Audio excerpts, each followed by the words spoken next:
It's a fascinating field, and that's kind of why I've been in it for so long, to see the technology develop, to see, the way the sophistication of the images develop, and to see the impact it has on patient care.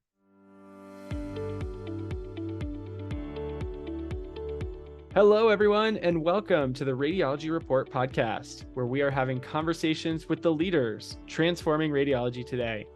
You can find us on radiologyreportpodcast.com, Apple Podcasts, Spotify, Google, or wherever you get your podcasts. I'm your host, Daniel Arnold. Today, we are joined by Brian Casey. Brian is the editorial director of Casey Insights, a consulting firm offering content development and consulting services to the medical imaging industry. He has 30 years of experience as a journalist covering the industry, starting in 1992 with Diagnostic Imaging Magazine. He was the founding editor-in-chief of AntMini.com in 1999, one of the most important trade publications, and led that website's content operations up until recently when Brian launched his new venture. Brian, welcome to the show. Thanks, Dan. It's great to be here. So my guess is that for our audience, Brian, you didn't need an introduction because our audience is predominantly people that are super plugged in to the radiology industry. They're leaders, innovators, academicians, entrepreneurs, the like. So we're so excited to have you on the show and It's great to talk be here. about the long arc of your career in the industry and also what's ahead. Awesome. Well, it has been a long arc. As you mentioned, my career in radiology dates back to 1992. I started with Diagnostic Imaging Magazine, and if you've got any old timers listening to this podcast, they'll remember Diagnostic Imaging Magazine, Peter Ogle, and some of the other folks that worked there back then. I literally answered an ad in the newspaper, if you remember those, for the classified ad in the newspaper.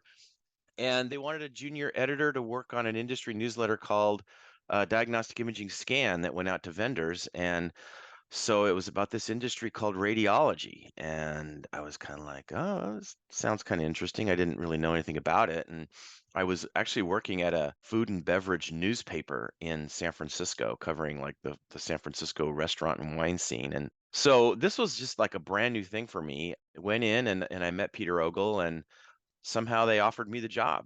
And so I started working on Scan. It was a twice a week newsletter that went out, no images in it, which was kind of odd considering that radiology is such a imaging heavy field. My first RSNA was 1992, and I have gone to RSNA every year except for 2020, which was the pandemic year, of course, where nobody went. They didn't have RSNA that year. In 1999, I left diagnostic imaging to start AntMini.com. This was during kind of the web, 1.0 hype, and a lot of publications were moving online, and it still wasn't really. I don't think anybody foresaw that the print industry would go the way that it would, but it kind of seemed like it might with the internet coming on and stuff like that. And so we can talk a little bit more about AntMini if you want, but it turned out to be a good move. I have so many questions and I don't know where to start because I'm just so excited to talk about everything. This is the intersection of all of my favorite things: radiology, media, tech, all converging into one. Maybe I'll start with this. What were you writing about in 1992? Oh gosh. Well, MRI had just come along, and so MRI had come along in the late 80s, and so yeah, by 1992, MRI was pretty well established, but it was kind of definitely the new kid on the block. People were still complaining about PET. Is PET ever going to become a real modality? So it just wasn't PET wasn't a thing yet, and the biggest thing in 1992 was it was before PACS. And before PACS, picture archiving communication systems, digital image management, all these things that we take for granted today. And so medical images were still being printed out on film and being put up on a light box, and radiologists were reading off a light box. And in about 1993, radiology came out with the DICOM 3.0 standard, and that's what really changed everything. Before DICOM 3.0, you had PACS, you had digital image management, but it tended to be like one vendor would go into a hospital or a health system and they would put in their image management software, and it wouldn't communicate with anything else. So you kind of had to have all your equipment made by the same manufacturer and all of your software made by the same manufacturer. So you had to be a single vendor shop. And that's not really practical for most hospitals. You might have an ultrasound scanner from one company that you like and an MR scanner from another and a CT from another. And when DICOM 3.0 came out, it created the standard that where they just said it was kind of like the JPEG for radiology. They said, okay, all images are going to be in this one standard format, and you need to be able to communicate with each other. So if you've got a CT scanner from company A or an MR scanner from company B, you can send it to software from company C, and radiologists will be able to read that from a display. And today it sounds like a no-brainer, right? I mean, that's just the way everything works right now. But back in 1992, it didn't work that way. And so that was really that's been the biggest change that I've seen in radiology in my 30 years is the creation of a standard for medical images that everybody understands, everybody uses, and that's laid the foundation for what I see the biggest trend over the last 3 decades, which is the digitization of radiology, which has enabled so many different things like artificial intelligence and teleradiology and people reading from home and just things that we just take for granted now. Incredible. It's so funny because it doesn't sound obvious to me at all that that had to happen. You could Yeah. imagine there people saying, "No, it's going to be like the iPhone. It's all going to be proprietary, and you got to buy the software and the technology all from one place." And it's amazing that they were able to build on and cooperate upon an open standard that enabled so much flourishing and innovation. I'm curious. So you come from food and beverage to a very technical field. It's both heavy in tech and heavy in medicine. How did you figure out what was going on? What was your approach to covering the industry? How did you find your voice? How did you find out what to write about? Yeah, that's a great question. I remember going to some of my first meetings, and I think the first meeting I went to was the Society of Nuclear Medicine meeting in Los Angeles in 1992. And that was also kind of a crazy experience too, because the Rodney King riots had just happened in LA literally weeks before. And so you're Mm. driving from the airport, you're driving to the conference center in downtown LA, and there's all these like burned out shells of buildings and stuff like that. So that was crazy. Aside from that, I remember going to that meeting and just being like overwhelmed by the technology of just what are these things, these gamma cameras and these heads that move around, and some of them have got one and some got two, and there's a couple that even got three heads, and what is all this stuff? And I was kind of baffled by everything for the first year. And I basically approached every story I wrote on an individual basis as kind of a learning experience. Like, okay, I went to S&M and I covered that, and now we're going to do something on MR. Let's learn about MR. Now we're going to do something on CT. Let's learn about CT. And I was kind of, baffled for the first year, and then I went to the next S&M meeting a year later, and I remember walking around the floor of the meeting and going, "Oh, I know what this is. I know what that is." And really kind of a light went off where I realized like, wow, I actually understand, this industry and kind of how it works. And that was kind of, sort of an epiphany for me, and it kind of made me feel a lot better about my choice of career at that point.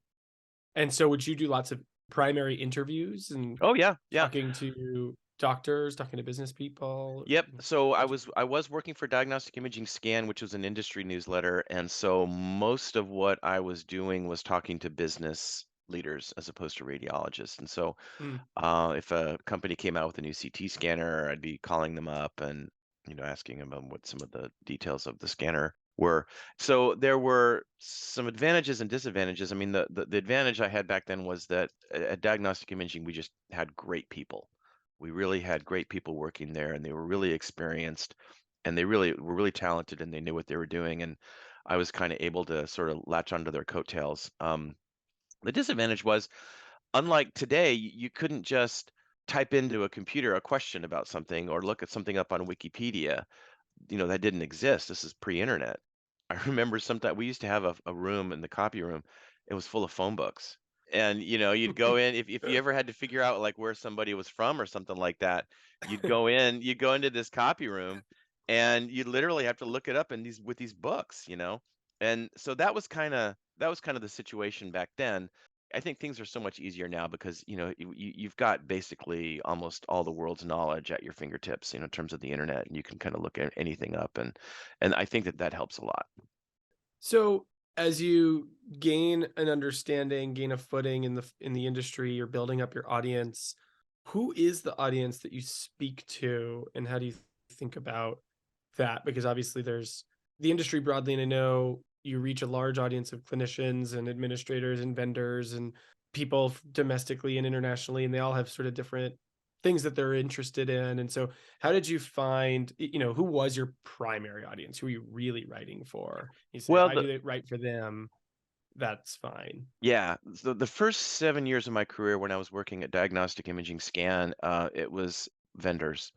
So that was kind of nice because it was a much smaller audience. I think Scan, it literally had a circulation of like 700 or 800 subscribers and who paid for a bit of money for this newsletter. When I went to Aunt Minnie in 1999, that was kind of a challenge for me because now my audience was potentially a lot bigger, and it was mostly radiologists.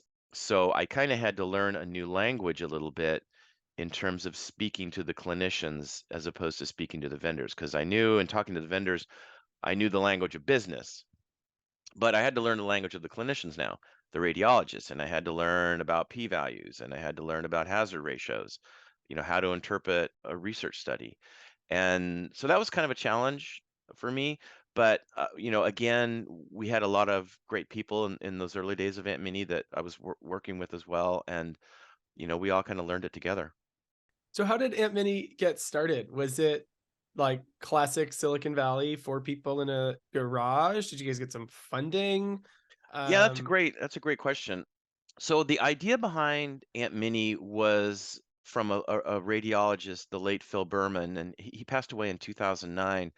I kind of think of him as the Steve Jobs of radiology because he had just ideas that came out of him were incredible. And, some of the first teleradiology links, he pioneered that. And he was literally like, I'm a radiologist and I'm sick of having to always go in the office when I'm on call and look at a case. Why can't I just do it from my house? And so he literally got someone to write the software code to do home teleradiology. And then he built a company around it. Film digitizers. He was one of the first people to really come up with an idea for a film digitizer that was small enough to put on a desktop, because they were these big, huge, copy machine type things.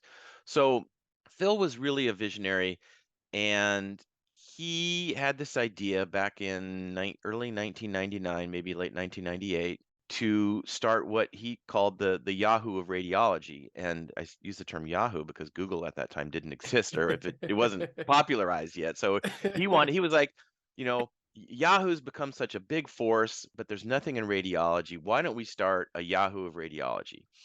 And he also came up with the term Aunt Minnie. We still, even right before I left Aunt Minnie, I was still getting this question: is where did the name Aunt Minnie come from?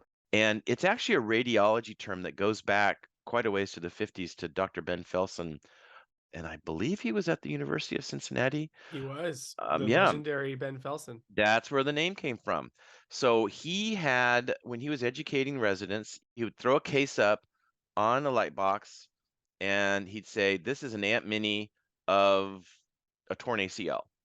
And he said, "It's an Aunt Minnie because you recognize the diagnosis like you would recognize the face of your Aunt Minnie." And Phil had studied with Dr. Felsen, and he just was like, "Yeah, Aunt Minnie's the name. It's friendly. It's kind of this internet, kooky name. What does it mean?" Well, and But I imagine at the time there was Ask Jeeves, yeah, might have yeah, been big, so it kind of felt like the right internet style yeah. of name. But it was funny at first because, I would literally call when I was working on stories in those first year or two, and I'd call somebody up and I'd say, "This is Brian Casey from Aunt Minnie."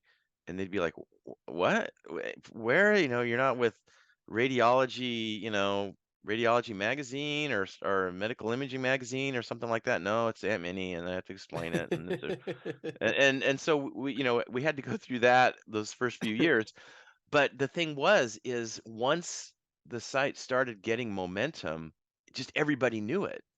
Right. And everybody knew the logo, everybody knew the name, and it really stood out head and shoulders above the diagnostic imagings and the medical imagings and the radiologies and all that kind of stuff. And it was this really friendly face that people really came to love. And the other thing with Aunt Minnie in those early days is, and still do, is it has a case of the day, which was started by Dr. Mark Frank. And, these cases, people just love doing these cases. And so it wasn't just the news that me and my team were writing, it was the cases that everybody loved. And while I was there, I would get emails from all over the world from people who said, somebody in Brazil who said, thank you so much. Aunt Minnie helped me pass my board exam in Brazil. Countries Wow. like Iraq and Iran and Nepal. I mean, it was just the global reach was just incredible. So going back to when you started, at this time, it wasn't as easy as it is today to build a website. You had to kind of do everything. There was no AWS, there was no WordPress, all the tools today. So did you build an engineering team Yeah, to scale this yeah. thing up? So, Phil, Dr. Berman's business was based in Tucson. So he actually had he was not a practicing radiologist at the time that he started the company. He was running a company called Lumisys, and Lumisys had offices in Sunnyvale, California, and Tucson, Arizona, and they were making these digitizers in Tucson. So he already had there was already a staff in place. Mm, So in those first few years, we kind of leveraged off of a lot of the assets that Loomis has had.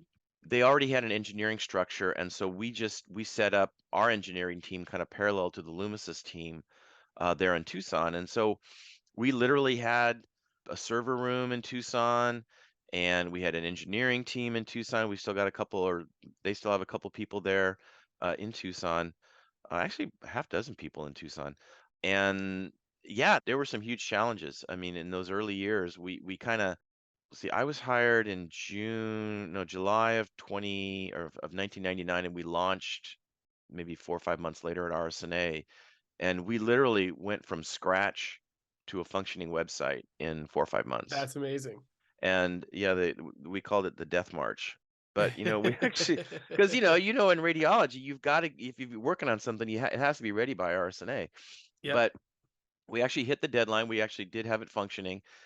And, there were a lot of hiccups along the way, a lot of things that it's not as easy as it is now to get a website up and running and to use all these social channels and stuff like that. And then there were things that, we never could have anticipated. Tucson is known for really big monsoon rainstorms and lightning storms.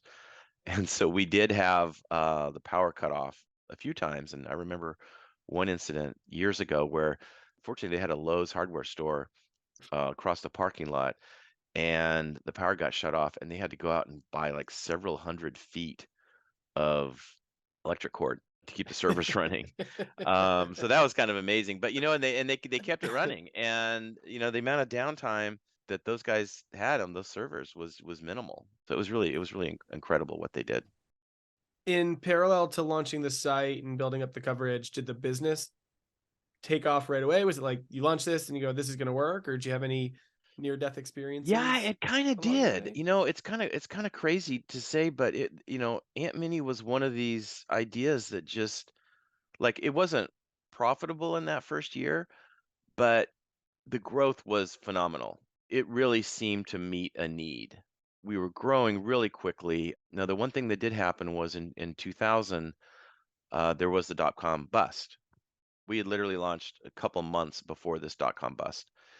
And so the dot-com bust happened, and we were fortunate in that Lumisys, the manufacturer of these X-ray digitizers, was then acquired by Eastman Kodak. So we became a property of Eastman Kodak. So Aunt Minnie was owned by Eastman Kodak, the maker of the film and all that kind of stuff. And we were run as a unit of Kodak for, gosh, I don't even remember. It was maybe at least 5, 6 years, and that really gave us the stability to continue to grow and become profitable. And so I always kind of have a soft spot in my heart for Kodak because they kind of enabled Amp Mini to become, what it is today. And then after some number of years, we were profitable, and Kodak had decided, they didn't want to be in the business of running radiology websites. And so then we were sold to a market research firm. But yeah, to go back to your original question, it really did seem to just kind of start growing really quickly, just right off the bat. We all kind of knew, even though we weren't profitable for a couple years, we all kind of knew that we were hitting a need. Speaking of growing really quickly, you're now on your own. You've launched Casey Insights. You've been at it a few weeks. You already have a massive following. Oh, thanks. So tell us a little bit about what is Casey Insights, what are you doing so far, and where do you think it's going to go? Yeah, thanks. Yeah, it's been great. I decided I wanted to kind of go out and kind of try my hand on my own. And the thing that's so great, we talked a little bit earlier about how there weren't any tools back then for starting things up, and now there are so many tools, and you can register a domain, and you can build a website in a day, and you've got a YouTube channel where you can put your videos up, and you can record videos with your phone, and then they look great. And so you've got so many tools now to be able to produce content. And so that's what I've always loved doing, is I've loved the technology. I've loved writing about the technology. I've grown to love doing video about the technology. So that's kind of what I'm doing, and it's great. I love it. The ability to build things quickly on today's internet is just profound. Yeah, no servers in your apartment in San Francisco keeping the website afloat, right? And Nope. so then the question now becomes, how do you command attention? Because it's easy for everyone to make content, and how do you Yeah. stand out and how do you build audience? And I think, how are you thinking about that? Well, that's the challenge. I mean, the positive thing is that there are a lot of social channels for you to try to get out and get attention, but the problem is that there's, you know, thousands, if not millions, of other people doing the same thing. So I think that the thing that's most important is to know your audience. Know your audience, know what they're interested in, know what they like, and try to meet that need without pandering to them. I think that part of the problem today with a lot of the internet is so much of it is optimized for, Google search and getting clicks, and it sometimes it just feels like it's just pandering. Yeah. And so I try not to do that. So it's got kind of a balance, you want to meet the audience's need and their information need without trying to take advantage of them. That's kind of what I try to do. And I think that, my number one piece of advice to somebody is just know your audience, talk to your audience and figure out what they need and what they're looking for. It's critically important, and it can be tempting to try and compete in the TikTok economy. But what I've always loved about your work is it's very thoughtful, able to be read quickly and deliver a lot of value, and you don't really have to go anywhere. You just Awesome. open my phone, read the latest Brian Casey email, and I'm going to feel really up to date. This was true at Ant Mini, and it's been true with the first set of posts that you've launched on Casey Insights. And I think if you stay true to that, you'll have a lot of people who rely on you as a news source. One of the things that you talked about, so you went to RSNA first in 1992, you were there again in 2022, so 30 years later. There was lots of themes. Probably the biggest were AI and maybe just labor shortage. If I could sum up into two, maybe you'd add a third in there, but I think those were the two big ones. Are we looking at this moment and 30 years from now, Brian Casey of the new radiologist joining, or you 30 years from now, do you think AI is as big as PACS? Bigger, smaller? What does it look like? Well, first I have to say, I hope 30 years from now, I hope to be on a beach. Um, That's fine. We'll be on the beach and drinking daiquiris, and we'll be talking about the last 60 years of radiology. yeah, but no, to get back to your question, I think, yeah, boy, I wrote about this in a blog post about you mentioned I think that you mentioned two things. Is you mentioned the labor shortage and kind of economic issues, and then you mentioned AI. And I think that they're actually connected, or they potentially could be connected, because the problem right now with radiology is, and healthcare in general, is we're facing really, really severe economic pressure across healthcare. In radiology, you're seeing radiologists who are having to deal with rising procedure volumes as more people are getting scanned. A lot of people put off getting scans during the COVID-19 pandemic, and those folks are coming in and they're trying to catch up on their mammograms. At the same time, you've got the population is aging. People are getting older and they're requiring more healthcare and they're requiring more imaging. And imaging is being increasingly turned to as a way to try to figure out what's wrong with patients quickly, which is great, but the number of radiologists is really limited. And then finally, at the same time, you've got the federal government that just continues to drive down reimbursement for procedures. And right now on the table, there's a 10% pay cut for medical imaging. As we talk here at the end of 2022, there's a 10% pay cut on the table for Medicare reimbursement starting in January. And unless Congress acts, that's going to be a big haircut. So there are huge economic pressures on radiology. Some of them are short term, some of them are long term. Now, at the same time, you've got this technology coming into the field, artificial intelligence, deep learning, machine learning, whatever you want to call it, that could really make an impact on radiology that's every bit as profound as what the arrival of PACS did, with DICOM back in 1992, 1993. And what I saw at RSNA was I saw a subtle, but what I think is a really significant shift in the way that vendors are talking about AI. And it seems to have been moving away from talking about AI as a tool to help radiologists interpret images. And that's still there, they're still doing that. But it seems like there's been much more discussion about using AI to address workflow challenges. You've got one MR room that's doing 30 scans a day, and you've got one that's doing 25. Why is there a difference between these two? Or like just to make aware that your MR rooms have different levels of productivity. So AI can help with that. One radiologist is maybe reading a lot more scans than another radiologist. Why is that? AI can help with that. So all of these economic challenges that are, really significant could potentially be addressed by AI. And so I think that that's something that's really exciting and that we're going to see a lot more of in the next 5, 10, 15, 20 years to get to the point where 30 years from now, AI is going to be so baked into radiology that you're barely going to even know it's there. In a lot of the same way that PACS and digital image management is so baked into radiology now that you barely even know it's there. I mean, sure you see the image up on your monitor, and it's obvious it's right in front of your face, but you don't think about PACS and enterprise image management in the same way that you did in those early years of it when it was this novel thing and like, oh, well, we're not going to use the light box. Let's use the monitor. So I'm hoping that as AI gets more robust and gets more powerful, and we figure out how to use it and we figure out how to integrate it into radiology workflow and the average day of a radiologist, that it's really going to help deal with a lot of these economic pressures that, frankly, don't have any other solution. Well said. And I certainly hope you're right. I think it's really cool to see the field rebounding. My wife is, I mentioned it before we jumped on, my wife is a neuroradiologist completing fellowship at the University of Utah. When she matched back in 2016, I think it was, there were 100 open positions in radiology. Everyone was afraid of AI and no one wanted to go into the field.